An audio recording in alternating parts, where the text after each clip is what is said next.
Pues seguimos aquí, nos cogen prácticamente de charla. Quien nos ve por el streaming ve que nos habíamos metido en harina ya, porque estábamos hablando con Jacinto, autor del Sendero del Sabio. Estaba comentándole que, bueno, doy la pinceladita porque no me lo puedo callar, no me puedo morder la lengua. Mi libro acaba de salir a la venta esta misma semana, que es de Platero Cool Books, y se titula Un rey en el norte. Va de reyes la cosa. Lo mío es novela histórica con trasfondo fantástico, y lo tuyo es fantasía pura y dura. Sí, ficción fantástica, pero con un papel importante de la fantasía. Y yo estaba comentando que ayer estuve celebrando la publicación. Y pégate más al micro cuando hables, Jacinto, ¿vale? Porque Vale. así que se nos escucha de la mejor manera. Estuve celebrando la publicación con algunos amigos, compañeros que han colaborado conmigo en el proceso de creación de la historia. Se lo estaba comentando ahora fuera de micro y lo repito. Los lectores cero, que a los que le iba yo mandando los capítulos sueltos, oye, ¿esto cómo lo ves? Y tal. Jacinto, ¿tú con qué equipo de amigos has contado para poder sacar el Sendero del Sabio? Pues, a ver, yo creo que la base está en el proceso de creación, que ha sido bastante largo, prolongado en el tiempo y con distintas fases, ¿no? Esto empezó allá por el año 2012 como un primer capítulo, un primer inicio de lo que quería ser una novela, y tuve un primer lector piloto. De hecho, este jueves tenemos una presentación en la librería Isla de Papel y él es mi presentador. ¿Son Puño en Rostro es? Sí, ¿no? ¿Cómo? Puño en Rostro en la calle. No, Puño en Rostro no, en la Puerta Osario. Sí, Puerto Osario, Vale. efectivamente. Pues estaré allí contigo, hombre. Me Bien, pasaré bien. a saludarte. Pues esa primera, digamos, experiencia, o ese primer momento, tuvo ese lector cero, y de esa forma, digamos, que es un homenaje a él el que también haga la presentación conmigo este jueves. Pero luego había un proceso de creación con sus distintas etapas, en el que ha predominado casi la soledad del escritor, ¿no? Hasta que no he tenido el proyecto ya casi terminado, no lo pasé, que fue a finales de verano, y esos lectores cero casi que serían mi hermana Verónica y mi padre, que comenzaron a leerlo con también la intención de hacer una corrección, no solamente de fondo, sino también de corrección ortotipográfica, lo que se suele hacer en las publicaciones. Pero claro, ya se iba viendo el que, bueno, que les enganchaba el fondo de la trama más allá de la corrección, ¿no? Entonces, en ese sentido, no ha habido un equipo al que se le fuesen pasando periódicamente partes del libro, sino que ha habido una gran parte de soledad del escritor, digamos, ¿no? Me hablas de que esos lectores cero eventuales se iban enganchando con la trama.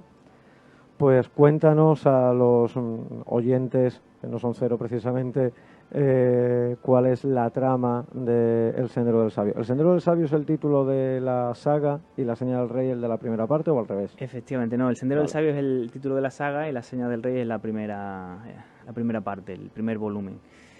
A ver, resumir la trama, pues bueno, todo parte, el origen está en una ciudad gobernada por 7 sabios.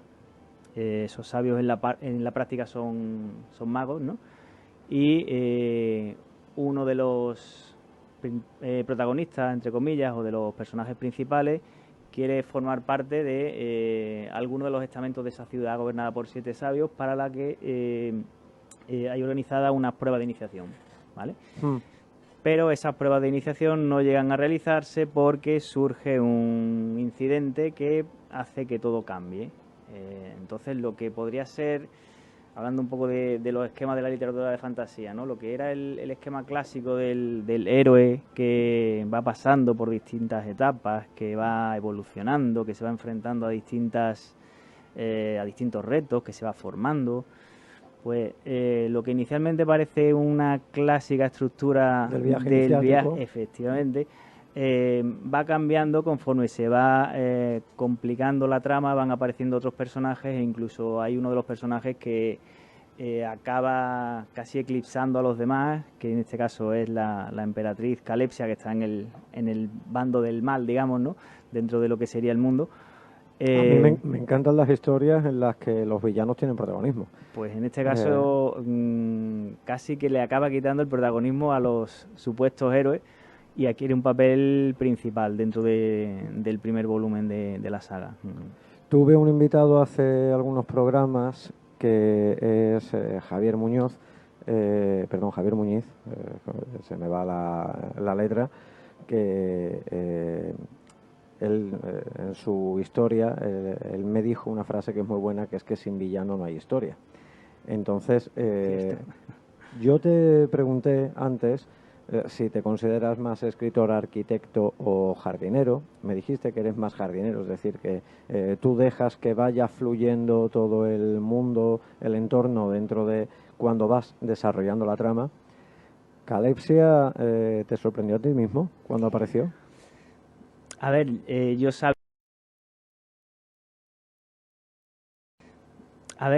yo sabía que iba a estar ahí desde el principio, pero conforme iba desarrollándose la trama, hay veces que el propio escritor, cuando escribe un capítulo o escribe capítulos de determinados personajes, te gustan más esos capítulos, ¿no?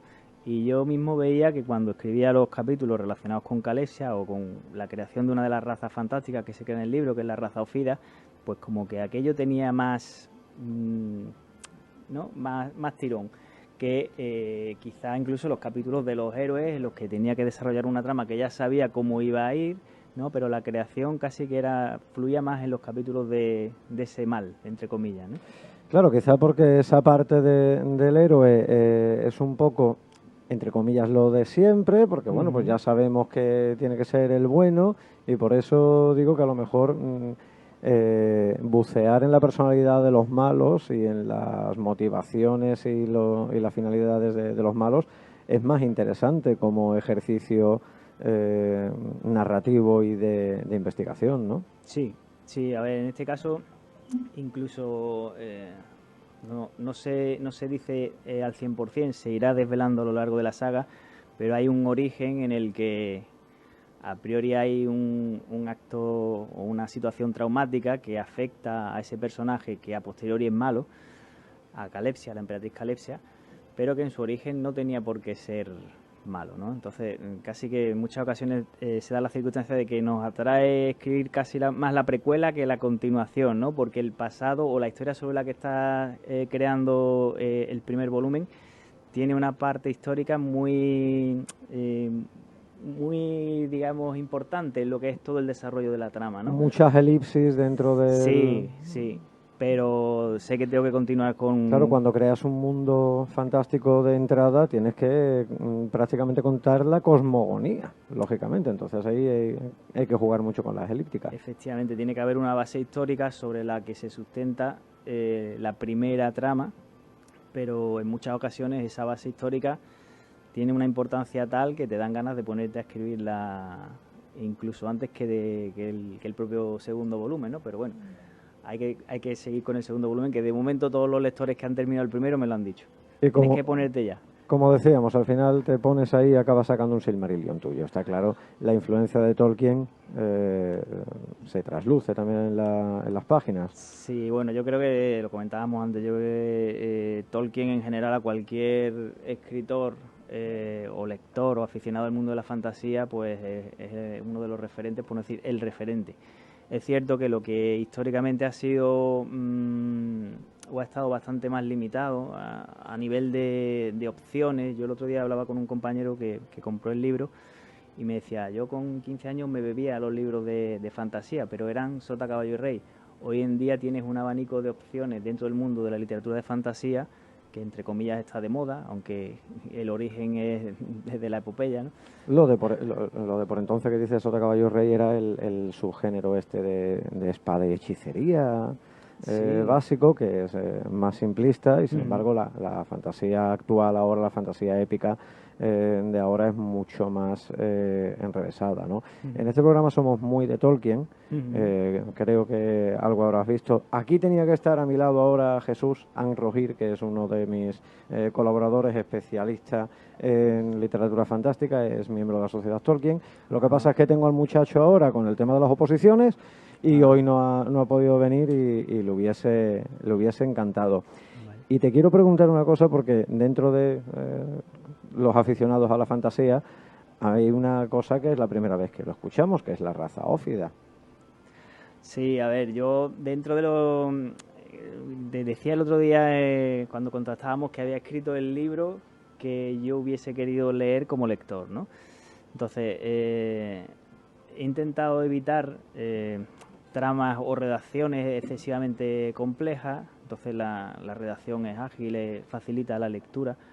Y desde el punto de vista de las tramas he intentado evitar la previsibilidad y siempre tiendo a intentar sorprender al lector, y la originalidad, ¿no? Entonces en esa originalidad yo quería crear una raza fantástica, porque si los que sabemos o los que somos aficionados de fantasía te hablan del mal y rápidamente orcos, trolls, goblins, tragos, los seres clásicos del mal, entre comillas, que siempre están ahí, ¿no? Y el dragón clasiquísimo, ¿no? Bueno, el dragón puede ser bueno o malo. Puede ser bueno o malo, pero bueno, como ser fantástico parece difícil casi crear una criatura que no sea el dragón, ¿no? Entonces yo quería romper o crear algo original, y a partir de ahí se crea esa raza ófida, que etimológicamente el origen es de ofidios, ¿no? La palabra ofidio, y son una especie de hombres humanoides, lagartos, serpientes, que tienen su origen precisamente en esa emperatriz Calepsia, que es el origen de todo, ¿no? De todo el mal. Y frente al clásico dragón en el ámbito de la fantasía, pues se crea una guibré, que es una especie de serpiente gigante, una mezcla entre serpiente y cabeza de dragón, y se intenta pues buscar la originalidad. ¿Cuáles son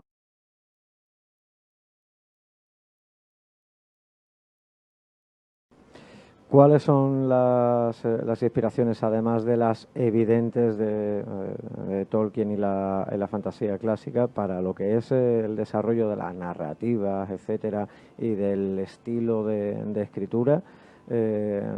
¿Sobre qué base sobre la que trabajas en el aspecto de inspiraciones?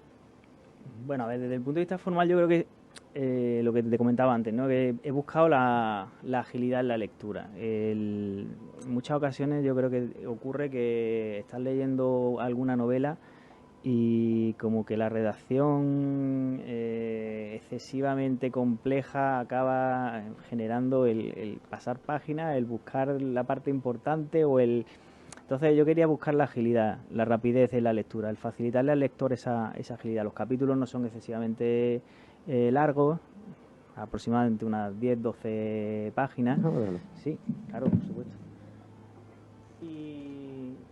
Y desde el punto de vista de cada uno de los capítulos o de la técnica, hice algo que a posteriori mi padre me analizó desde el punto de vista literario. Mi padre, que es catedrático de Buenas Letras, de Lengua y Literatura y miembro de la Academia de Buenas Letras de Granada, cuando lo vio dijo, pues has hecho algo que se hacía en la literatura clásica, que es terminar los capítulos, entre comillas, en alto, ¿no? Dejándolos en un punto de intriga que hace que el lector quiera seguir leyendo, ¿no? El cliffhanger.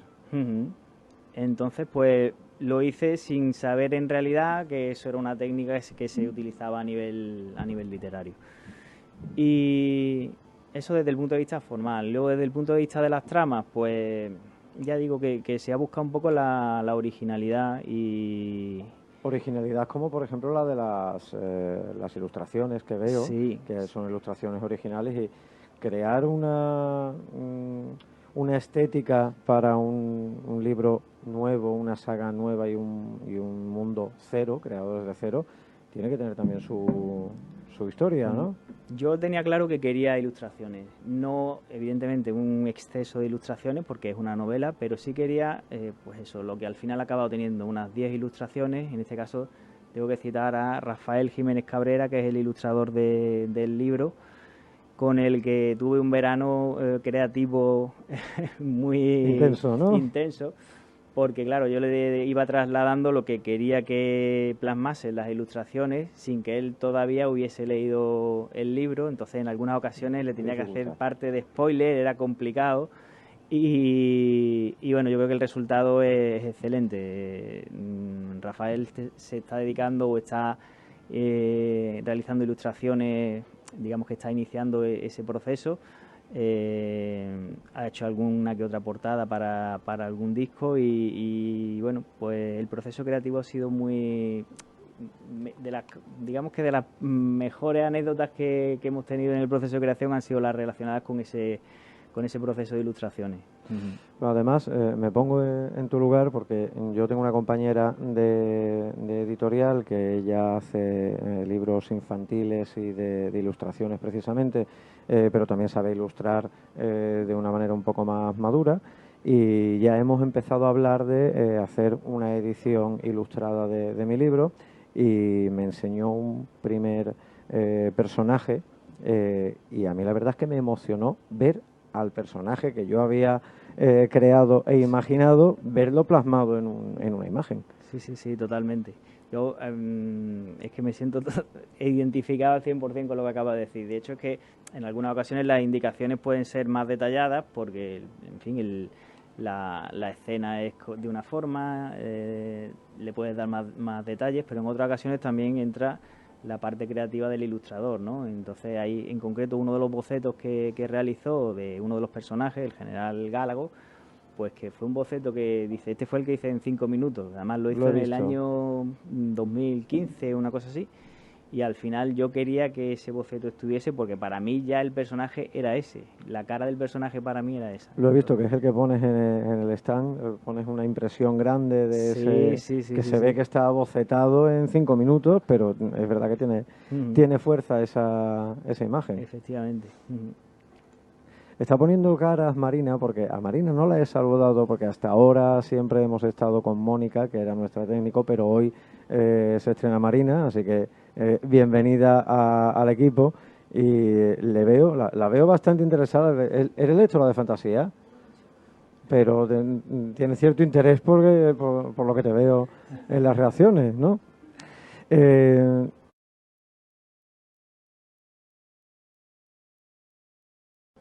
¿Cuál es el tipo de lector al que tú te quieres dirigir? ¿Al lector de fantasía o a un lector más amplio y un target que sea un poquito más extenso?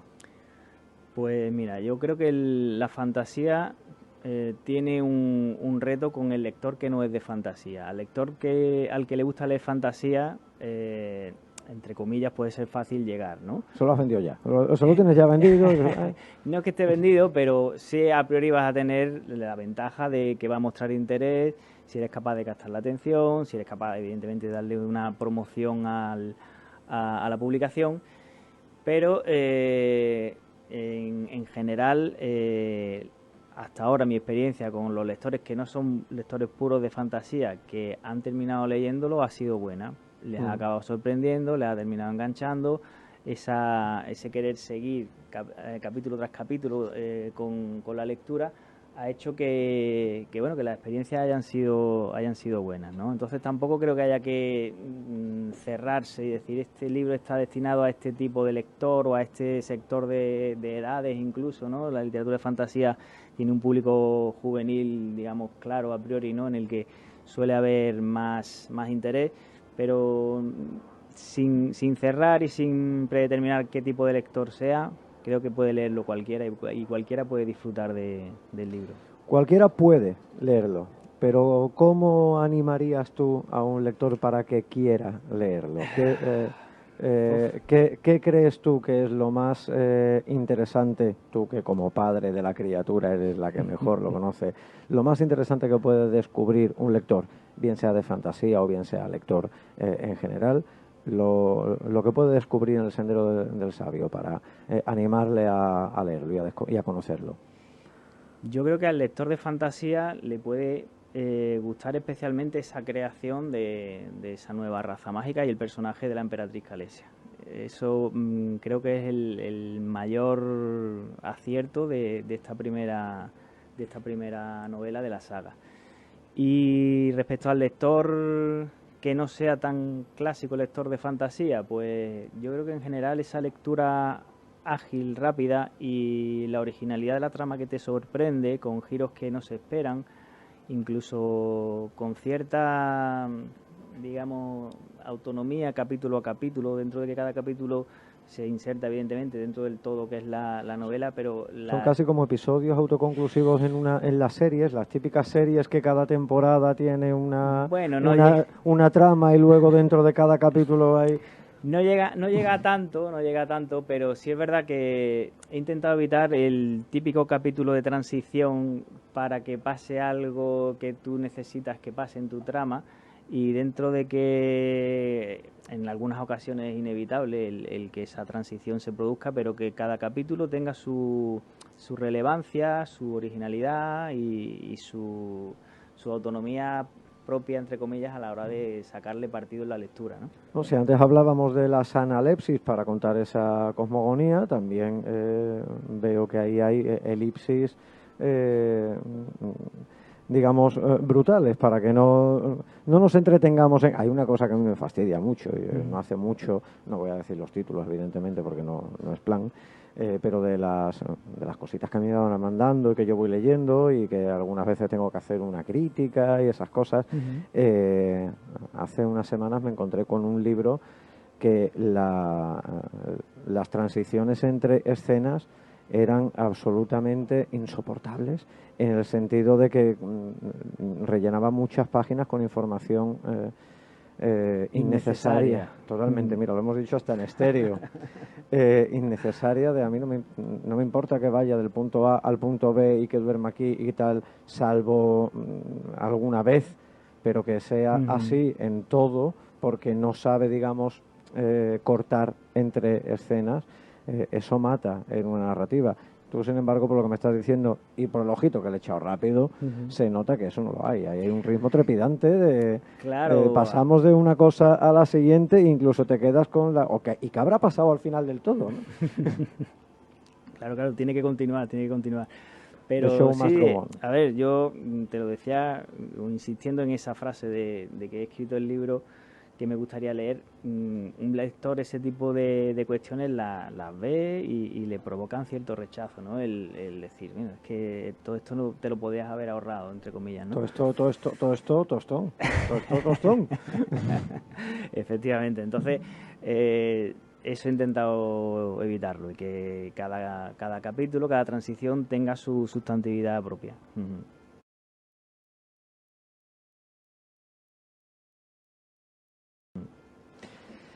Y casi ya vamos a terminar, nos quedan 2 minutitos, ¿no, Marina? 2 minutitos y algo. Y quiero que me digas, porque me lo dijiste el otro día, pero quiero que se lo digas a los oyentes y que se lo digas a tus lectores, que seguro que ahora mismo, cuando ya termine esto, lo pondremos en redes sociales y lo verán, tus lectores, que ya sean lectores o los que van a ser lectores, que es sobre todo para ellos, para los que estamos haciendo esta presentación, al fin y al cabo, en este medio de tu libro. Me dijiste que hay una cosa que te hace ilusión. Y entronca precisamente con eso de haber visto las ilustraciones, pero estamos hablando de pasar a otro nivel, y yo estoy muy de acuerdo contigo. Y ¿qué es lo que te haría ilusión de ver convertido el Sendero del Sabio? Sí, hombre, pues lo decíamos, puestos a pedir que fuera serie de televisión, ¿no? Además, yo creo que Por eso te lo decía, el tema de la estructura es que cuadra. Efectivamente, además se utiliza mucho el diálogo como forma también de darle rapidez a la narración, a la propia novela, y eso yo entiendo que facilitaría en su caso el dar el salto, ¿no? Y siempre hablando de deseo, ¿no? Hablábamos de dedicarse de forma profesional a esto, pues no, es una afición, evidentemente, pero es como el que... Eso es algo de lo que hablamos mucho, la diferencia entre el escritor profesional, pero que todavía no puede vivir de ello, y el escritor amateur, es decir, el que, como tú, pues me lo comentaste, tú tienes tu trabajo, tu empleo, creo que ya aprobaste tú en su momento tus oposiciones, como estaba en Rogil, ¿verdad? Y pues disfrutas escribiendo y haciendo disfrutar a otra gente que lee. como tolkieniano, quizá conozcas a Kai 47. Sí. Vale, él sacó un libro que se llamaba El demonio de Arbenios, se llama El demonio de Arbenios, y precisamente mi compañero Anrogir, voy a hablar por él, leyó ese libro y me dijo, mira, es como la estructura de un videojuego, y me quedé un poco así, y digo, ¿pero eso es bueno o es malo? Y dice, puede ser bueno.